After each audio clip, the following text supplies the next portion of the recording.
মার্কিন president Donald ট্রাম্পের মাথার দাম $1 কোটি ঘোষণা করেছে ইরাকের সশস্ত্র গোষ্ঠী Islamic resistance in Iraq. Bangladeshi মুদ্রায় এই পুরস্কার প্রায় 123,12,00,000 টাকার সমান।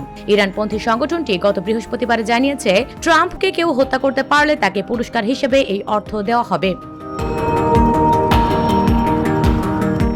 ট্রাম্পকে অপরাধী হিসেবে উল্লেখ করে এক বিবৃতিতে ইসলামিক রেজিস্ট্যান্স বলেছে, তাদের সদস্য ও সমর্থকদের কাছ থেকে পাওয়া অনুদানের অর্থে $1 কোটি পুরস্কার বরাদ্দ করা হয়েছে। অপরাধী ট্রাম্পকে যে ব্যক্তি, প্রতিষ্ঠান বা গোষ্ঠী হত্যা করবে, তিনি বা তারা এ পুরস্কার পাবেন। বিবৃতিতে বলা হয়, বিশ্বের স্বাধীনতাকামী মানুষ, শিশু ও বিজ্ঞানীদের হত্যাকারীকে খুঁজে বের করার প্রচেষ্টা চালিয়ে যাবে। স্বৈরাচারীরা কখনো শান্তি পাবে না। সম্মানিত মানুষের ক্ষোভ থেকে ওই অপরাধী নিরাপদ আশ্রয় খুঁজে পাবে না।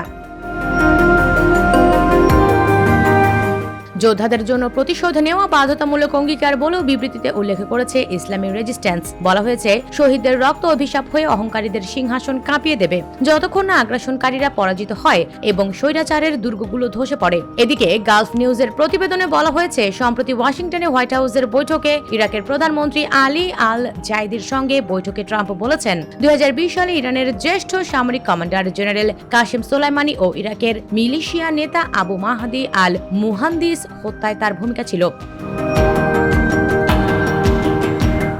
প্রেসিডেন্ট ট্রাম্পের এমন প্রকাশ্য স্বীকারোক্তি ভালোভাবে নেয়নি ইরাকের ইসলামিক রেজিস্ট্যান্স। মূলত এরপরই সংগঠনটির পক্ষ থেকে ট্রাম্পের মাথার এই দাম ঘোষণা করা হলো। US Bengal desk report.